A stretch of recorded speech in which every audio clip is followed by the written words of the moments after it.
नमस्कार, आप देख रहे हैं आंखें न्यूज 24 और मैं हूं दिव्या। बिहार में नई सरकार को लेकर केंद्रीय मंत्री लोक जनशक्ति पार्टी रामविलास के राष्ट्रीय अध्यक्ष चिराग पासवान का बयान। जब उनसे पूछा गया कि नई सरकार कब बनेगी तो उन्होंने बड़ा बयान दे दिया। कहा, घबराइए नहीं, गठबंधन में सहमति बन चुकी है। बहुत जल्द किस दल का मुख्यमंत्री होगा इसकी घोषणा कर दी जाएगी। औपचारिक तौर पर इसकी घोषणा सभी घटक दल को लेकर बैठक करेंगे।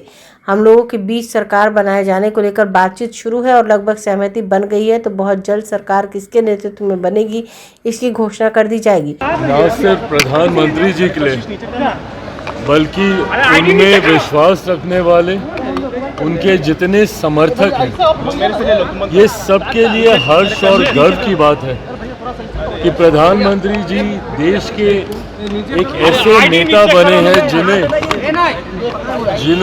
जिनको सबसे ज्यादा समय जन सेवा का मौका मिला।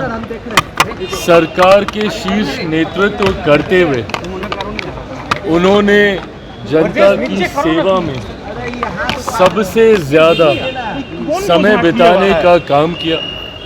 मैं मानता हूं कि ये उनके समर्थकों के लिए और हम सब के लिए ये गर्व की बात है। और अभी एक लंबा कार्यकाल उनको इसी सेवा भाव के साथ बिताने का मौका मिले, ऐसी कामना मैं अपनी तरफ से अपनी पार्टी लोक जनशक्ति पार्टी रामविलास की तरफ से करता हूँ। पश्चिम बंगाल की मुख्यमंत्री ममता बनर्जी, उन्होंने देश के प्रधानमंत्री नरेंद्र मोदी जी को घुसपैठिया कहा है। देखिए, अब चुनाव का समय है और ऐसे में भाषा की मर्यादा पुनः तार तार ना हो, इस बात का ध्यान रखने की ज़रूरत है। बिहार चुनाव में हम लोगों ने देखा कि किस तरीके से प्रधानमंत्री जी की मां तक को गाली दी गई। ऐसे में विपक्षी जिस तरीके से शब्दों की मर्यादा को खोते हुए चुनाव जीतने के लिए हर स्तर पर गिरने को तैयार होते हैं, ये गलत है। आप एक राज्य की मुख्यमंत्री हैं, देश के प्रधानमंत्री, जो लगभग पिछले 25 सालों से सर्वोच्च पद पर विराजमान है। एक मुख्यमंत्री के तौर पर, देश के प्रधानमंत्री के तौर पर उनके बारे में घुसपैठिया जैसे शब्दों का इस्तेमाल करना, मैं समझ सकता हूं उनकी तकलीफ, क्योंकि वे स्वयं इन घुसपैठियों के वोट से ही मुख्यमंत्री बनती आई हैं। ऐसे में जब SIR की बात होती है तो सबसे ज़्यादा तकलीफ मुख्यमंत्री ममता बनर्जी जी को ही होती है। क्यों? क्योंकि कहीं ना कहीं इन लोगों का संरक्षण अवैध तरीके से इनको अपना समर्थक, अपना वोटर बनाने का निरंतरता में जो प्रयास इनके द्वारा किया गया है, उस पे कहीं ना कहीं अंकुश लगाने का काम हमारी सरकार और चुनाव आयोग के द्वारा किया जा रहा है। ऐसे में ये तकलीफ उनकी सब समझ सकते हैं, पर प्रधानमंत्री के बारे में इस तरीके के शब्दों का इस्तेमाल करना कतई जायज़ नहीं। कृषि उत्पादन में बढ़ोतरी के बावजूद आपने फूड प्रोसेसिंग यूनिट में लगातार बिहार में कमी देखने को, फूड प्रोसेसिंग यूनिट की जो फैक्ट्री है उसमें कमी देखने को मिल रही है, जिसके वजह से किसानों के आय जो है वो नहीं बढ़ पा रहे हैं। इसके लिए क्या पहल किया जा रहा है? देखिए, आने वाले दिनों में जिस तरीके से उत्पादन हम लोग का बढ़ रहा है, मेरे मंत्रालय के माध्यम से विभिन्न योजनाओं में, खासतौर पर अगर मैं अपने मंत्रालय की PMFME योजना का मैं जिक्र करूं, तो उसमें नंबर 1 राज्य इस साल का बिहार ही रहा है। सबसे ज़्यादा अगर लाभ किसी राज्य को हुआ है, और ये आंकड़े सार्वजनिक हैं, ये आंकड़े ये बताते हैं कि सबसे ज़्यादा इस योजना का लाभ मेरे ही प्रदेश को, बिहार को मिला है। हम अलग अलग योजनाओं के माध्यम से भी, प्रधानमंत्री किसान संपदा योजना के माध्यम से भी इस बात का प्रयास कर रहे हैं कि ज़्यादा से ज़्यादा उद्योग बिहार में आए। साथ ही में जो इन्वेस्टर्स समिट हम लोग करते हैं, उसमें जितने प्राइवेट प्लेयर्स हैं, जितने इंडस्ट्री लीडर्स हैं, उनको भी प्रोत्साहित किया जाता है कि वो ज़्यादा से ज़्यादा अपनी यूनिट हमारे राज्य में लगाने का काम करें, क्योंकि कृषि प्रधान राज्य है, उत्पादन ज़्यादा है। मुझे खुशी है कि जिस तरीके से अभी बक्सर में कोको कोला का प्लांट आया, आने वाले दिनों में उसी का विस्तार हाजीपुर में होते हुए देखेंगे। निफ्टम जो मेरे मंत्रालय की सबसे बड़ी योजनाओं में से एक है, जो कि प्रसंस्करण के क्षेत्र से जुड़े हुए छात्रों को शिक्षा देने का काम करता है। मात्र अभी तक 2 ही निफ्टम थे, तीसरा निफ्टम बिहार को बजट में इसकी घोषणा की गई है। उसके लिए हम लोग ज़मीन लगभग फाइनल कर चुके हैं। हाजीपुर के राजा पाकर में संभवतः हम लोग उस ज़मीन को हम लोग फाइनल करेंगे। तो इन तमाम योजनाओं के माध्यम से सुनिश्चित किया जा रहा है कि प्रसंस्करण से जुड़े हुए जितने भी सेक्टर्स हैं उसको भी ज़्यादा से ज़्यादा बल बिहार में देने का कार्य किया जाए। अच्छा,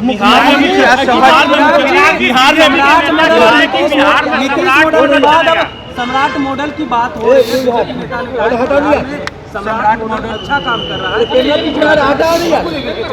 देखिए, गृह मंत्री के तौर पर एक बड़ी जिम्मेदारी प्रदेश के उप मुख्यमंत्री सम्राट जी निभाने का कार्य कर रहे हैं।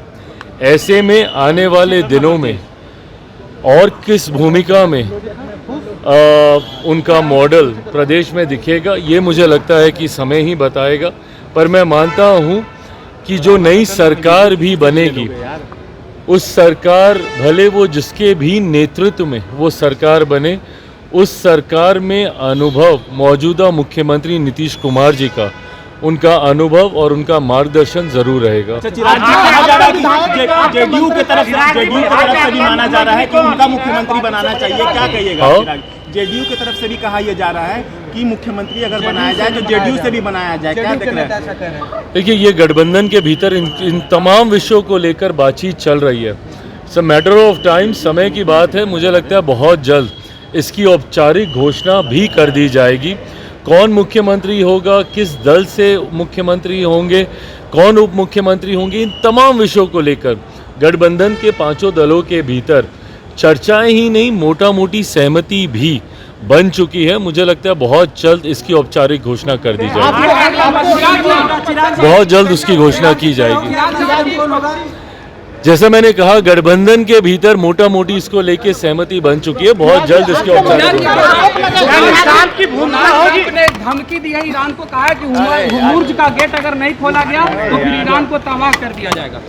देखिए, मुझे लगता है कि ये विदेशी कूटनीति का विषय है, इसमें बहुत ज़्यादा चर्चा करने का कोई मतलब नहीं है। हमारी सरकार हर विषय पर नज़र बनाए हुई है। इस बात को सुनिश्चित करने का प्रयास किया जा रहा है कि इस युद्ध की वजह से कम भारत में कोई ऐसी परिस्थिति उत्पन्न ना हो जिसकी वजह से लोगों को संकट। नमस्कार दोस्तों, मैं हूं सुनील पाल, आपका कॉमेडी का लाल, और आंखें न्यूज चैनल के लिए कहना चाहूंगा कि भैया आंखें न्यूज 24 देखते रहिए, 24 आवर्स देखते रहिए और दुनिया की अच्छी और सच्ची खबरों से अवगत होते रहिए। आंखें न्यूज 24 कभी नहीं करेगा आपको बोर। अगर आपने अभी तक हमारे चैनल को सब्सक्राइब नहीं किया है तो हमारे चैनल को जल्द से जल्द सब्सक्राइब करें, लाइक करें, शेयर करें। राजधानी पटना में कई वर्षों से शिक्षा में उत्कृष्ट योगदान दे रहा है Lohia Nagar Mount Carmel high school Kankarbagh Patna, जहां नर्सरी से कक्षा 12वीं तक की होती है पढ़ाई। 10वीं और 12वीं बोर्ड परीक्षा में 100% अंक का रिकॉर्ड। एक ऐसा स्कूल जहां पठन पाठन के साथ साथ बच्चों के संपूर्ण विकास का रखा जाता है ख्याल। खेलकूद, सांस्कृतिक गतिविधि, मैथ ओलंपियाड, साइंस ओलंपियाड और बहुत कुछ। आज ही कराए नामांकन की प्रक्रिया जारी है। संपर्क करें DS/16 Gayatri Mandir road, housing board colony east, Indira Nagar, Kankarbagh, Lohia Nagar, Patna. हमारा पिन कोड है 800020। पटना में कई वर्षों से शिक्षा में अहम योगदान दे रहा है Gyansthali high school Alamganj Patna city, जहां 10वीं और 12वीं की बोर्ड परीक्षाओं में 100% अंक प्राप्त कर रहे हैं बच्चे। एक ऐसा स्कूल जहां न केवल होती है पढ़ाई बल्कि साथ ही साथ होती है कल्चरल एक्टिविटी, स्पोर्ट्स एक्टिविटी से जुड़े गेम्स, मैथ ओलंपियाड से लेकर साइंस ओलंपियाड, जहां बच्चों के लिए स्कूल कैंपस अत्याधुनिक सुविधाओं से लैस, छोटे बच्चों के लिए वाहन और ट्रांसपोर्ट की विशेष सुविधा। तो देर किस बात की, आज ही कराएं अपना नामांकन Gyansthali high school Alamganj Patna city में, जहां नामांकन की प्रक्रिया जारी है। संपर्क करें पुलिस चौकी Alamganj main road near Alamganj थाना, पटना, बिहार 800007।